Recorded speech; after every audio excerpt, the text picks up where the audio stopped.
প্রশ্ন আমি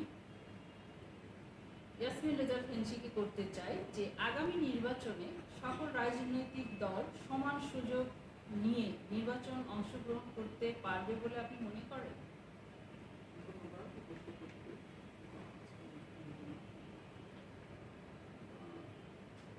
আমি মনে করি যেহেতু সরকার জন্মগতভাবে নির্বাচন নির্বাচনের মাধ্যমে এই সরকার গঠিত হয় অনেক আগে থেকে। শুধুমাত্র যে আমরা ৯ মাস মুক্তিযুদ্ধের মধ্যে বিষয়টা খুব করে রাখি, ২৪ বছরের প্রথম তারপরে বর্তমান ইতিহাসটা আমরা পর্যালোচনা করি। এই সরকারের আওয়ামী লীগ দল গঠন করা সব কিছুই তার নির্বাচন মাধ্যমে, আমাদের শুরুটাই নির্বাচন মাধ্যমে। ওকে কেন পারবে না? সমান সুযোগ আপনি বলতে চাচ্ছেন যে সমান সুযোগ নিয়েই অংশগ্রহণ করতে পারবে। ধন্যবাদ আপনাকে। আমি জান পান্না আপনার কাছে জানতে চাই যে সহায়ক সরকার বলতে কি বুঝায়? ধন্যবাদ আসছেন আপনারা। তার আগে আমি রাজশাহী জেলা মহানগর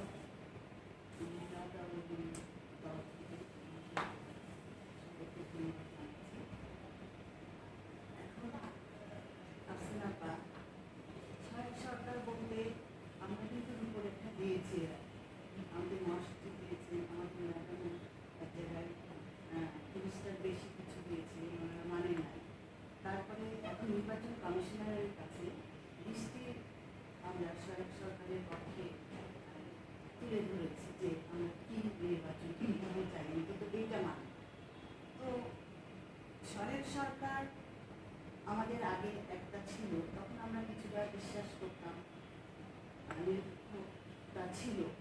এখন এই সরকারের আমলে আপনারা জানেন যে গত যতগুলো নির্বাচন হয়েছে, আপনি স্থানীয় পর্যায়ে বলেন, জাতীয় পর্যায়ে বলেন, আমি নতুন করে বলি না, ৫ই জানুয়ারি নির্বাচন ২০১৪ কথা জানেন। এছাড়া আমাদের স্থানীয় নির্বাচনগুলি, তারপরে পৌরসভা, থানা, এগুলি সব জানেন। তো কোথাও ফেয়ার হয়। তো আমরা দেখেছি ব্যালট পেপার, কিন্তু আমরা তো দেখেছি যে গত যে 5টা সিটি কর্পোরেশন নির্বাচন হয়ে গেছে, এখানে ম্যাক্সিমাম জায়গায় তো বিএনপি নির্বাচিত হয়েছে। হওয়ার পরেও আমরা এত কিছুর পরে আমি মনে করি এদেশে জনপ্রিয়তা বিএনপির এত বেশি, তারপরেও আমাদেরকে এই যে গত 4 বছরের বেশি কীরকম নির্যাতনটা করা হয়েছে। তবু একটা সিটি কর্পোরেশনের মানে মেয়রকে ঠিক মতো আমি আসলে জানতে চাচ্ছি যে সহায়ক সরকার বলতে কি? হ্যাঁ, আমি আপনাকে উত্তর দিচ্ছি। সেটা হলো আমরা যে রূপরেখা দিয়েছি, তা আমরা সহায়ক সরকার, আমরা তত্ত্বাবধায়ক সরকার আকারে যেটা ছিল, তো আমরা এরকম রূপরেখা দিয়েছি। সেই সরকার নিরপেক্ষতা থাকবে, যে আমরা দিক নির্দেশনা দিয়েছি যে রূপরেখার দুটো পয়েন্ট কি বলতে পারবেন আপনি, যে 20টি রূপরেখা আপনারা দিয়েছেন? জি জি, সেটা হলো যে আমাদের জাতীয়ভাবে যে নিরপেক্ষ কিছু মানুষ আছে তাদেরকে নিয়ে এবং বিভিন্ন দলের লোককে নিয়ে আমাদের ঐক্যমতে পৌঁছে। ধন্যবাদ। আমি মোর্শেদ ইভান আপনার কাছে জানতে চাচ্ছি যে সহায়ক সরকার না হয়ে যদি বর্তমান সরকার নিরপেক্ষ রোল প্লে করে তাহলে বিএনপির আপত্তি আছে কি না? ধন্যবাদ আপনার আপনাকে। প্রশ্নটি অত্যন্ত সময় উপযোগী এবং গুরুত্বপূর্ণ তাৎপর্যপূর্ণ প্রশ্ন যে আওয়ামী লীগ সরকার যদি নিরপেক্ষতা প্রমাণ করতে পারে তাহলে এটা যাবে, মানে বিএনপি আগামী নির্বাচনে যাবে। আসলে আমি প্রশ্নটাকে ইনভ্যালিড করতে হবে এই কারণ বর্তমান যে প্রেক্ষাপট, এই প্রশ্নটা করাটাই আসলে একটা হাস্যকর একটা ব্যাপার। এই কারণ এই 2014 5ই জানুয়ারি নির্বাচনের পরে আমাদের যে অভিজ্ঞতা, আমাদের সম্মানিত চেয়ারপারসন থেকে শুরু করে একটা ওয়ার্ড বিএনপি বা ছাত্রদল বা ইউনিয়নের একজন সদস্য বিএনপি অকথ্য নির্যাতন, দমন, পীড়ন, হামলা, মামলা, গুমের পরে লাশটাও অনেকটা পরিবারকে হস্তান্তর করা হয়নি, ওদের এখন পর্যন্ত নাই। এরকম 200 জনের উপরে লিস্ট আমাদের কাছে অলরেডি আছে জাতীয়ভাবে। বারবার সংবাদ সম্মেলনের মাধ্যমে আমরা তুলেও ধরেছি। কিন্তু এই যে নিরপেক্ষতার যে প্রশ্নটা, নিরপেক্ষতা বলতে প্রথম শর্ত হলো আমাদের লেভেল প্লেইং ফিল্ড থাকবে। লাস্ট আমার একটা অভিজ্ঞতার কথা একটু শেয়ার করতে চাই নিরপেক্ষতা প্রসঙ্গে, যে যে রাখাইনে যে এরকম মায়ানমারের মুসলমানদের উপরে অত্যাচার দমন নিপীড়ন চালাচ্ছিল, এটার জন্য একটা মানববন্ধন কর্মসূচি ছিল মহানগর বিএনপি। পুলিশ আমাদেরকে পার্টি অফিস থেকে বের হতে দেয়। আমরা জমায়েতে আসার চেষ্টা করছিলাম। মানববন্ধন হলো গণতন্ত্রে বা মিছিল মিটিংয়ের সবচাইতে নিরীহ কর্মসূচি, এটা যেখানে পালন করতে দেওয়া হয় না। মিছিল মিটিং করা মাত্রই গ্রেপ্তার হামলা শুরু হয়ে যায়। সেখানে এই প্রশ্নটা আসলে কতটুকু সমুচিত, এটা আমি আপনার উপরে এবং জনগণের বিবেক বিবেচনার উপরে। ধন্যবাদ। আমি কানিস ফাতেমা মিতু। বর্তমান সরকারের উপর বিএনপির অনাস্থা দূর করতে আপনারা কি করতে পারেন? আপনি একটু আগেই শুনলেন যে নিরপেক্ষতা প্রমাণ যে হয়েছে এর কোনো কিছুই কিন্তু বিএনপি বলছেন না, এবং উনি অনেক কিছু উদাহরণ দিয়েও কিন্তু এটা প্রমাণ করার চেষ্টা করেছে। তাহলে এই অনাস্থা আসলে দূর করতে গেলে আপনারা কি করতে পারেন? ধন্যবাদ আপনারা। এখানে আমরা বিএনপি যে আস্থা আনতে পারছে না, একটা মানুষের উপর একটা আস্থা আনতে হবে। আমি যদি বলি আমরা আস্থা নাই বলে বারবার যদি বলে, তাহলে আস্থাটা আসবে কবে? কিন্তু আপনারা তো প্রমাণ দিতে পারছেন না। না, আমি এটা তো তারা বলছে। হ্যাঁ, ওনারা বলেছে যে নিরপেক্ষ সরকার। নিরপেক্ষ সরকার জন্য ওদের সরকার আমলে আমি বলি, যেহেতু আগে বিচারপতি থেকে আগে ওদের তত্ত্বাবধায়কে প্রদান করা হতো নিরপেক্ষ হিসেবে, সেটা ওনারা বজায় রাখার জন্য তখন কি করলো, একটা বয়স বাড়ানো হলো। বিচারপতিদের বয়স 60 থেকে 62 বছর করা হলো। কি কারণে? যেন ওনাদের পছন্দ মতো বিচারপতিরা যেন তত্ত্বাবধায়ক সরকার প্রদান করতে পারে, সেই মোতাবেক তারা সেটা করেছে। তাহলে এখানে তাহলে সেখানে আমরা কিন্তু অনেক উদাহরণ কিন্তু প্রয়োজন। আমাদের কিন্তু উদাহরণ এই যে 60 থেকে 62 যেটা করা হলো, তো এটা কি শুধু বিএনপির জন্যই ছিল? হ্যাঁ, শুধু মানে ওনাদেরই বিচারপতিগুলি নিয়োগপ্রাপ্ত হয় কিন্তু দলীয় ইয়ের থেকে। দলীয় থেকে কিন্তু বিচারপতি নিয়োগটা হয়। সেই কারণে ওই কারণে ওরা 62 বছর হয়েছিল। প্রস্তাব কি বিএনপির ছিল? হ্যাঁ, শুধু বিএনপি। কাউন্টার পার্ট করা যাবে? জি শিওর।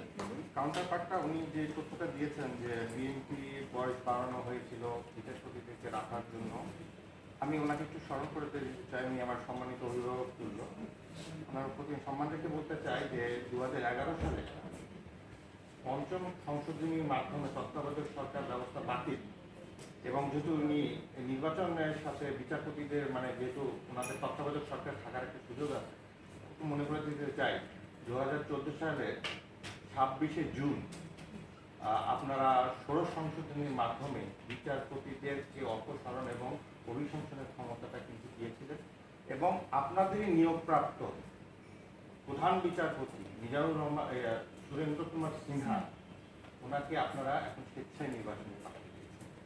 এবং মাজদার হোসেন মামলার যে মূল প্রতিবাদ্যতা ছিল যে বিচার বিভাগ এবং প্রশাসন সরকারের কোনো হস্তক্ষেপ থাকবে না, আপনার এই বক্তব্যের মাধ্যমে এটা বিপরীত পরিপন্থী প্রমাণিত হবে। ধন্যবাদ।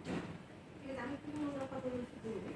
ষড় সংশোধনী আসলে কেউ পুরোটা পড়ে দেখে, একটা রায় লেখা হয় অনেক বড়, অনেক পৃষ্ঠা নিয়ম, কিন্তু এখানে আমাকে বলবো যে পুরাটা যদি পড়তো, তার মানে আপনি বলতে চাচ্ছেন যে রায়ের যে পুরো যে বিষয়টা আছে, যে বইটায় যা লেখা আছে, এটা টু দা পয়েন্টে কেউ পড়ে না, কেউ পড়ে না। তার মানে বিএনপি না পড়ার কারণে সে ভুলগুলো বিএনপি রয়ে গেছে। তাহলে আপনি প্রস্তাব রাখছেন যে বিএনপিকে আসলে এই ষড় সংশোধনীটা পড়া উচিত, তাহলে হয়তো বা তারা আস্থা ফিরে আনতে পারবে। ধন্যবাদ। আমি ইয়াসমিন রেজা ফেন্সির কাছে ফিরে যেতে চাই। আপনার কাছে জানতে চাচ্ছি যে আওয়ামী লীগ সরকারের কি কি পদক্ষেপ রয়েছে যা থেকে অন্যান্য দলগুলো নিরপেক্ষতার ব্যাপারে নিশ্চয়তা পেতে পারে? এই বিষয়টা নিয়ে ধন্যবাদ। এই বিষয়টি নিয়ে এর আগে বিস্তার আলোচনা হয়েছে। আওয়ামী লীগ সরকার আমাদের যতগুলো নির্বাচন হয়েছে, উপজেলা পর্যায়ে, বিধান পরিষদ, পৌরসভা, প্রতিটাতে সব দল কিন্তু অংশগ্রহণ করেছে, এবং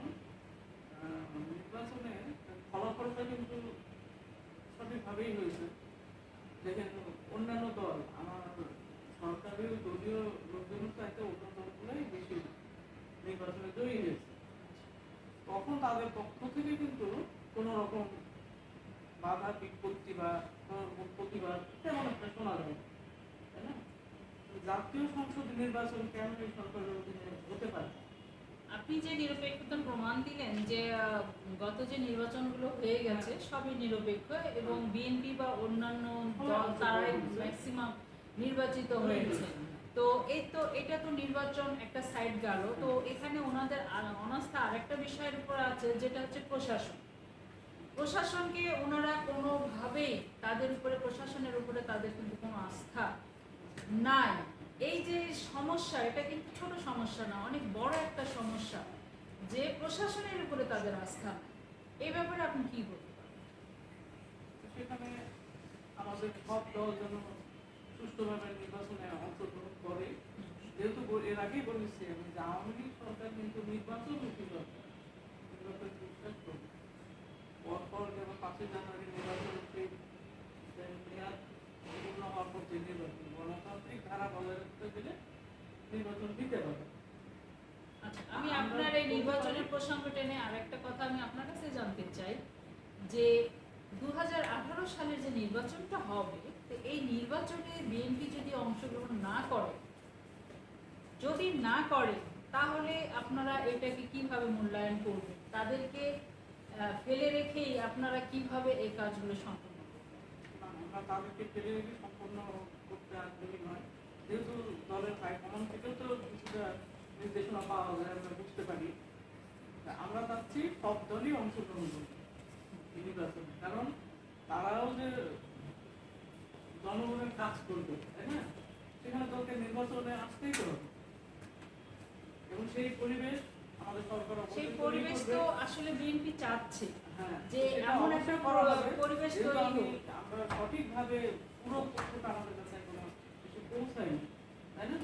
সেজন্য আমরা বলতে পারি যে বর্তমান সরকার প্রতিটা দলের অংশগ্রহণের নির্বাচন করতে ইচ্ছুক এবং সেই সহায়ক পরিবেশ অবশ্যই তৈরি করবে। তার মানে এখনো পর্যন্ত সেই পরিবেশটা আসেনি, হয়নি।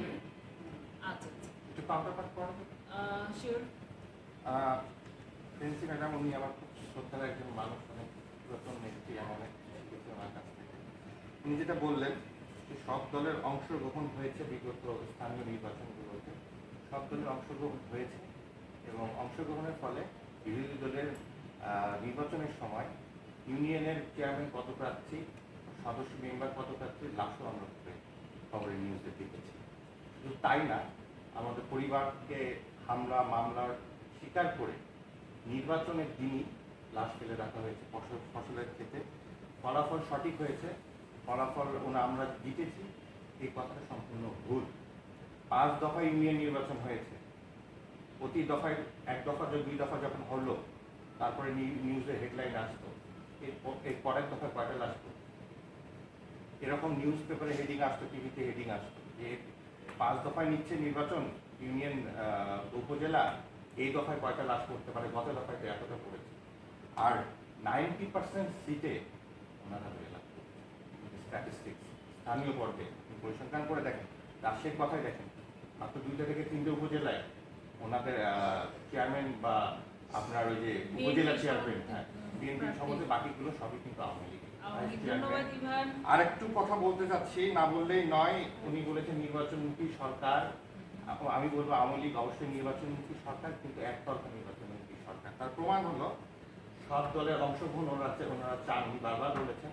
তাই যদি হতো, সব দলের অংশগ্রহণে যদি তাই যদি যেখানেই যাকে সভাপতি বা সেক্রেটারি করে কমিটি দেওয়া হচ্ছে, বা আগামী নির্বাচনে আমি যদি রাজশাহীর কথায় ধরি, মিজানুর রহমান মিলন নির্বাচিত বর্তমান মেয়র, মোসাদ্দেক হোসেন বুলবুল, অ্যাডভোকেট শফিকুল হক মিলন, এরাই সামনে এবার হয় মেয়র ইলেকশন করবেন, নাহলে এমপি ইলেকশন করবেন। আমরা ধরে নিই এনাদের কারোর নামেই 10টার কমে মামলা নেই, তারও বেশি, নিম্ন 10টার যে আসলে এতগুলো মামলা নিয়ে ওনারা সঠিকভাবে নির্বাচনে আসবেন কিভাবে আসবেন, এবং এটা কিন্তু একটা ষড়যন্ত্রের অংশ আমি মনে করি। কারণ আমরা যেটা আশঙ্কা করতেছি যে ঠিক নির্বাচনের আগ মুহূর্তে এই মামলা রায়গুলো দেওয়া হবে এবং রায় অনুযায়ী যদি কেউ দণ্ডপ্রাপ্ত আসামি হন কিন্তু সবগুলোই মিথ্যা এবং রাজনৈতিক মামলা। তিনি কিন্তু নির্বাচনে অংশগ্রহণ করতে পারবে না। সেক্ষেত্রে বিএনপিকে হয়তো অল্টারনেটিভ দিতে হবে, সেটা হয়তো শক্তিশালী প্রার্থী হবে না। এটা আমি মনে করি আওয়ামী লীগের একটা ষড়যন্ত্রের তার মানে অংশ আপনি মাত্র। বলতে চাচ্ছেন যে আওয়ামী লীগ সরকার যে একটা কৌশল নিয়েছেন জি, যে যারা নির্বাচনে আসবেন বিএনপির সম্ভাব্য পক্ষ থেকে প্রার্থী, জি। প্রার্থীরা তাদের কাঁধে ম্যাক্সিমাম এই যে হামলা মামলার যে জটিলতা তুলে দেওয়া হয়েছে। আবার একদিকে বলা হচ্ছে নির্বাচন করার জন্য। জি। তো এটা একটা কৌশল আপনারা মনে জি, করছেন। এটা কানিজ কৌশল এবং খান, একটু কূটকৌশল বলে ওনারা যে বিষয়টা নিয়ে কথা বললেন আর কি, যে এই যে আমরা এতক্ষণ যে কথাগুলো বলছিলাম যে সমান সুযোগ, নিরপেক্ষতা, অনাস্থা, এই যে বিষয়গুলোর আমরা আসলে আলোচনার মধ্যে নিয়ে এসেছি। তো একদিকে নির্বাচন করতে বলা হচ্ছে, আবার আরেকদিকে তাদেরকে আটকানো হচ্ছে বিভিন্ন মামলা দিয়ে। তো এই ব্যাপারে আপনি কি বলতে চান? আমি জাসমিন জাহান। যেহেতু কথাটা আসছে কি যে নিরপেক্ষতা প্রমাণ করতে পারবো কিনা, ওরা সে আস্থাটা আমাদের পাচ্ছে না। কারণ কৌশল ষড়যন্ত্র যেটা বলছে সেটা বিএনপিরই অংশ। বিএনপির মূল এখন যদি বলতে হয় জন্মই তার আজন্ম পাপ। কারণ তার প্রথম ধাপ তার বিএনপির উত্থান, যেটা বিএনপির জন্মগ্রহণ করলো কবে বলেন, সেটা কি নির্বাচনের মাধ্যমে জন্মগ্রহণ করেছিল কিনা সেটা দেখতে আপনি হবে। মানে কথাবার্তা কিন্তু অবজেকশন দিয়ে রাখেন। সেই মাধ্যমে বিএনপির উত্থানটা অনেক সুন্দর। কে? বিএনপি হত্যা ষড়যন্ত্র এই দলটাকে প্রতিষ্ঠা করেছে। তার ব্যাকগ্রাউন্ড দেখেন।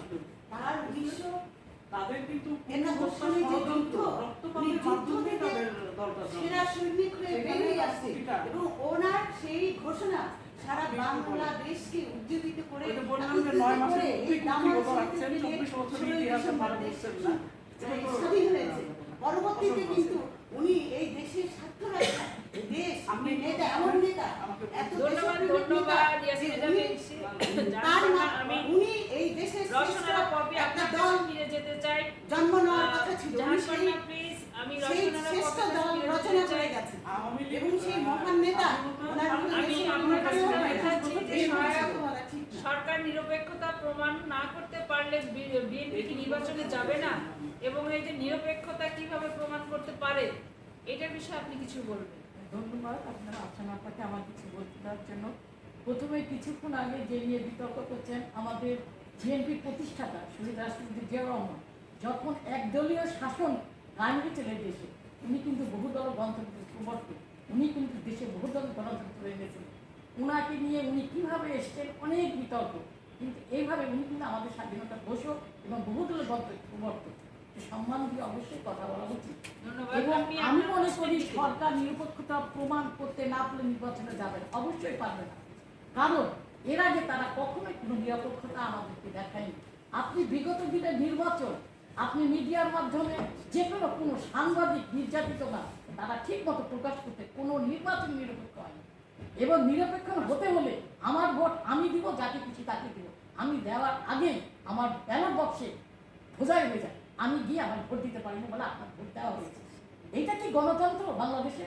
শুধু এবং এই বাংলাদেশ না, কারণে মনে হয় যে ভোটের দিন 10টা বা 11টার পর পরই বিএনপি অবশ্যই অবশ্যই সেই জন্য এই যে শুধু প্রমাণগুলো এটা আমার কথা না, যারা সুশীল সমাজ, যারা সাধারণ নাগরিক, যাদের ভোট দেওয়ার ক্ষমতা আছে, যারা কোনো দলের সমর্থন করে না, তারা কিন্তু যে ভোট দিতে পারে না, অনেক পরিবার আছে। আপনি বলছেন 6টা সিটি কর্পোরেশনের নির্বাচন নিরপেক্ষ হয়েছে, জিতেছে। অবশ্য জিতার পর আমাদের এই বর্তমান সরকার প্রতিহিংসামূলক মিথ্যা মামলা দিয়ে তাদেরকে কোনো সিটি কর্পোরেশনে বসতে দেওয়া হয়নি, তাদেরকে কাজ করতে দেওয়া হয়নি, তাদেরকে একের পর এক নির্যাতন করে প্রতিদিন কোর্টের বারান্দায় হাজিরা দিতে হয়েছে।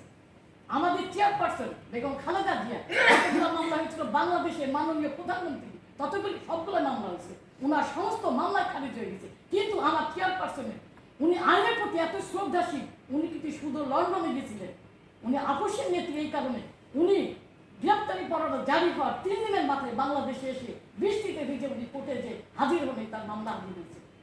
এটা সম্পূর্ণ রাজনৈতিক এবং মিথ্যা মামলা। কিন্তু আজকে আমরা আইনের প্রতি শ্রদ্ধাশীল। কিন্তু আপনারা বিগত দিনে দেখেছেন আমার ক্যান্সার একটা মারাত্মক ব্যাধি, আমার কোনো রোগী হয়নি। যেহেতু আপনারা কত পৃষ্ঠা রায় হয়েছে আপনারা সমস্ত পড়বেন, সেখানে তো আরো 7 জন অ্যামিকাস কিউরি ছিল, শুধু প্রধান বিচারপতি ছিল না, না করে ওদেরকে তো বিতাড়িত করলেন না। সুব্রত শাহকে তাকে আপনার বাংলাদেশকে বিতাড়িত চিকিৎসা নাম করে উনি এয়ারপোর্টে বললেন আমি সুস্থ জোর করে আছি। ছুটি দিয়ে অবশ্যই এটা কি বাংলাদেশ একটা জন্ম একটা শিশু এবং একটা বৃদ্ধা বনিতাও জানে এটা কোন ধরনের রাজনৈতিক প্রতিহিংসা এবং কোন ধরনের আইনের প্রতি শ্রদ্ধা। ধন্যবাদ। আমি জাহান পান্নার কাছে জানতে চাচ্ছি যে সহায়ক সরকারের যে দাবি আপনারা করছেন, এই সহায়ক সরকারের বাইরে আপনাদের কোনো চাওয়া আছে? অবশ্যই অনেক চাওয়া। তার আগে নির্বাচনের একটা পরিবেশ সৃষ্টি করতে, হ্যাঁ, লেভেল প্লেইং ফিল্ডটা সুন্দর হতে হবে, যেটা আপনারা চাচ্ছেন আর কি। চাচ্ছি। হ্যাঁ, গণতান্ত্রিক উপায়ে ভদ্র হয়ে কথা বলতে হবে।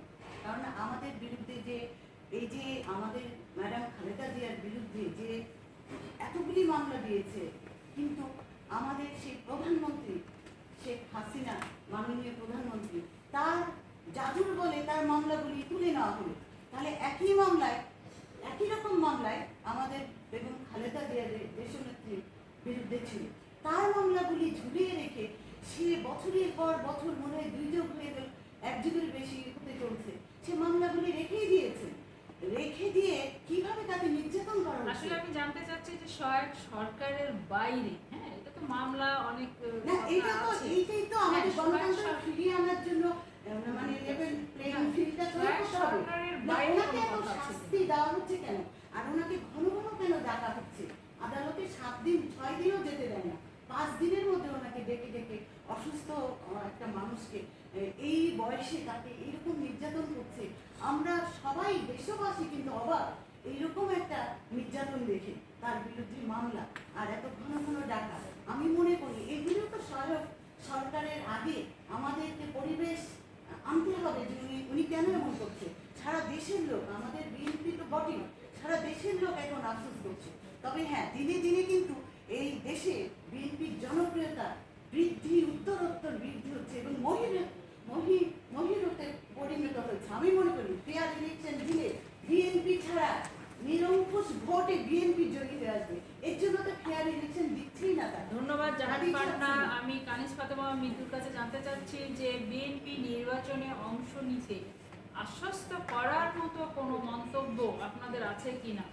আমরা যে আলোচনা করলাম তাতে কিন্তু আমরা কোনোভাবেই তাদের কাছ থেকে কিন্তু নিরপেক্ষতার কিন্তু প্রমাণ আমরা পাচ্ছি না, বা ওনারা যে আস্থা ফিরে পেয়েছেন বা পাবেন এই ধরনের কোনো কথাও আমরা ওনাদের কাছ থেকে পাইনি। আর নির্বাচন যেহেতু 2018 সাল অলরেডি সময় চলেই এসছে, আমাদের এখনো রেডি হওয়ার সময়, তাহলে এই জায়গায় মানে আশ্বস্ত করার মতো কোনো কৌশল আপনাদের দল নিয়েছে কিনা? ধন্যবাদ আপা। আমি একটু পিছন দিয়ে যাই, কারণ যেহেতু ওনারা নিয়েছে, আমরা নিই কপি আপা, আপনি একজন অ্যাডভোকেট, আপনি জানেন যে কতদিন উপস্থিত না হলে একটা ওয়ারেন্ট পাই না। আমরা তো, আপনারা তো দেন সময়, পিটিশন টাইম পিটিশন দিচ্ছেন, দিচ্ছেন, হাজিরা দেন, যখন আসামি হাজির হবে না তখনই তো ওয়ারেন্টটা হয়।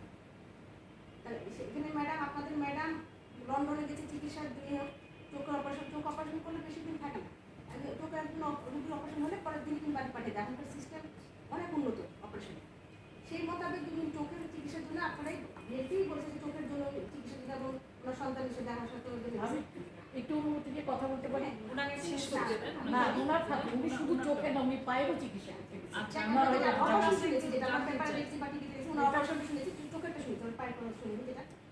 তো সেই মোতাবেক অনেক দিন হলো, তারপর কোর্টে হাজির না হলে যা হয় সেটা তো একটা আইনের মাধ্যমে জিনিসটা হচ্ছে। মানে লেনদেনটা হয়ে যাচ্ছে, মানে হ্যাঁ, উনি হ্যাঁ, হাজির হচ্ছে না, হাজির হচ্ছে না, হ্যাঁ, মানে লেনদেন হয়ে যাচ্ছে। আমি আসলে জানতে চাচ্ছি যে আশ্বস্ত করার মতো কোনো কৌশল আছে কিনা? আর নিপীড়ন দমন, এটা 2001 সালে যখন আপনারা ক্ষমতায় আসলেন, তখন আপনাদের বিগত আইনাগুলোদের চেহারাটা দেখে বুঝতে হবে নিপীড়ন দমন আপনারা কেমন করেছেন। মাহিমা হত্যা দরকার দিনে আলোচিত ছিল। আর মেম্বারদের যেটা বললেন যে লাশ পাওয়া গেছে, সেটা আমি সত্যি দিনে বলি, মেম্বাররা হলো লোকাল, যেটা ওদের মানে গ্রাম্য পলিটিক্স এরিয়াতে জিনিসগুলো ঘটনা করে, এখানে সরকারের কোনো হাত নেই আমার জানা মতো। মানে স্থানীয় নির্বাচনে যদি কোনো ধরনের চেয়ারম্যান কিছু হয়ে যায়, এটা স্থানীয় আমি বিষয় নিয়ে দলীয় বেশনে আর চেয়ারম্যান থেকে নিয়োগ দেওয়া হয়, চেয়ারম্যান প্রার্থী করা হচ্ছে দলীয়ভাবে। এখনকার নির্বাচনগুলিতে প্রতীক মার্কা নেই। আপনাদেরও ধানের শীষ মার্কা নিয়ে নির্বাচন করেছে, আমাদের নৌকা নিয়ে নির্বাচন করেছে। সেই মোতাবেক দেখা যাচ্ছে ধানের শীষও পাশ হয়েছে কোথাও কোথাও, নৌকা পাশ হয়েছে কোথাও। কিন্তু এটা একবারে অস্বীকার করার জন্য আপনারা যে আপনাদের পাশ হয়, জামাতও এর মধ্যে আপনারা যাদেরকে ভিত্তি করে আপনারা দল নিয়ে করছেন, খাড়া হয়ে আছেন যাদের উপরে ভর করে, সে জামাতও কিন্তু পাশ করছে, জামাতও কিন্তু নির্বাচনে অংশগ্রহণ করছে। দুই একটা ব্যতিক্রম তো থাকবে। তাহলে ওই দুই একটা ব্যতিক্রম নিয়ে তো এই ক্ষেত্রে নির্বাচন হলো না। তাহলে বলে আমি স্থানীয় নির্বাচন থেকে শুরু করে তো আগামী সংসদ নির্বাচনটা হবে। স্থানীয় নির্বাচনের পরিবেশ দেখে তো সংসদ নির্বাচন। তাহলে এখন এটা তো খারাপ। স্থানীয় নির্বাচনটা সুন্দর মতো হচ্ছে, ক্লিয়ার নিরপেক্ষভাবে হচ্ছে দেখেছেন। সামনে 2008 সালে আমাদের আওয়ামী লীগ সরকার নির্বাচনের জন্য বলেছে। আপনি চোখ বন্ধ করে আছেন, ফেয়ার ইলেকশন কোথাও হচ্ছে না। আমি আমি বলি ফেয়ার ইলেকশন কুমিল্লার মতো আপনাদের সামনে থাকে। আমি একটু এখানে আমাদের counterpart মহিলা ব্যতিক্রম, দুই একটা ব্যতিক্রম থাকতে পারে। একদম সামনে 2018 সালে আমাদের আওয়ামী লীগ থেকে পরিবেশ সুন্দরভাবে হবে, নির্বাচনও সুন্দরভাবে হবে। সেটা আমরা সেভাবে পরিবেশ আমাদের তৈরি হয়েছে এবং আমাদের সামনে আরো আমরা আরো তৈরি হবে জিনিসটা। আমরা যাবো, আপনারা আসেন, নির্বাচনে অংশগ্রহণ করেন। এটা কিন্তু আপনারা আসতে হবে, না আসলে তো হবে না। আপনারা যদি না আসেন, তাহলে তো হবে না। আসতে হবে, আসেন, হ্যাঁ, আসেন। নির্বাচনে অংশগ্রহণ করেন। তারপরে তো আমাদের নিরপেক্ষ হচ্ছে কিনা না হচ্ছে। আপনারা আসেন কিনা ভোটে, নিরপেক্ষ হলো না, নিরপেক্ষ হলো না। আমি একটু চামচার একটু কথা বলতে চাই। উনি একটু বললেন যে আমরা আমাদের জামাতকে নিয়ে আছি, ঠিক আছে, স্বৈরাচারী দল এরশাদ, উনারা কোন কনস্টিটিউশনে আছে আমি এটা জানতে চাই উনার কাছে, যে উনাকে বিরোধী দলীয় রাখছে বা মন্ত্রীও রাখছে। একটা বিরোধী দল কখনো মন্ত্রীতে আসতে পারে না, আবার বিরোধী দলই থাকবে, তাহলে উনি তো স্বৈরাচার। তাদেরকে নিয়ে তারা যে মন্ত্রীতে রাখছে বা বিরোধী দলের নেত্রীও বানাইছে, এটা কোন কনস্টিটিউশনে, এটাও আমরা জানতে চাই। আচ্ছা, ঠিক আছে, আমি একটু বলতে চাচ্ছিলাম সেটা উনি 2001 প্রসঙ্গটা নিয়ে আসছেন। 2001 থেকে 6 যে নির্বাচনের চিহ্নটা উনি আরোভাবে ইন্ডিকেট করতে চাইছিলেন বিএনপি সম্বন্ধে। আমি ওনাকে একটু মনে করাই দিতে চাই, ম্যাডাম, সম্মান রেখে, যে বালুচা কি আপনারা ভুলে গেছেন? আপনারা কি ভুলে গেছেন বিশ্বজিৎ? আপনি কি ভুলে গেছেন তনু? আপনি কি ভুলে গেছেন ইলিয়াস আলী চৌধুরীর কথা? আপনি কি ভুলে গেছেন সাগরুনির কথা? আপনি কি ভুলে গেছেন শেয়ার মার্কেটে ধরা খেয়ে হাজার হাজার লক্ষ লক্ষ লোক বেকার হয়ে 500 জন সুসাইডের নিউজও আসছে একটা, মানে এটা কি ভুলে গেছেন? আর আপনি ছাত্রদল নেতা আমাদের জনি, বাপ্পি, নিরু, চিটাগাংয়ের ভাইস প্রেসিডেন্ট ছাত্রদলের নিরুকে পার্টি নাকি হত্যা করে তাকে খালের পাশে রেখে দেওয়া হয়েছে। বিগত 5 জানুয়ারির পরে অবরোধ চলাকালে, হরতাল চলাকালে বাপ্পি, জনিকে প্রশাসন এবং ছাত্রলীগ বাহিনীরা তুলে নিয়ে যে 3 দিন পর লাশ আপনার ঢাকার ক্যানালে পাওয়া গেছে। এগুলো কি আমরা ভুলে গেছি? আমরা ভুলি। এখন কথা হলো যে এগুলো বন্ধ করতে হবে, সমঝোতার জায়গায় আসতে হবে, আস্থার রাস্তায় আসতে হবে। সেই পথটা সরকারের দলীয় যারা শাসনকালে আছেন তারাই তৈরি করবে।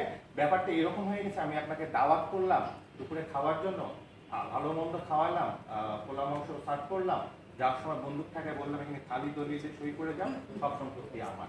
ধন্যবাদ ইভান আপনাকে আজকের টক শোতে অংশ করার জন্য। আপনাদের সকলকে ধন্যবাদ। আমরা আসলে সবাই চাই বাংলাদেশ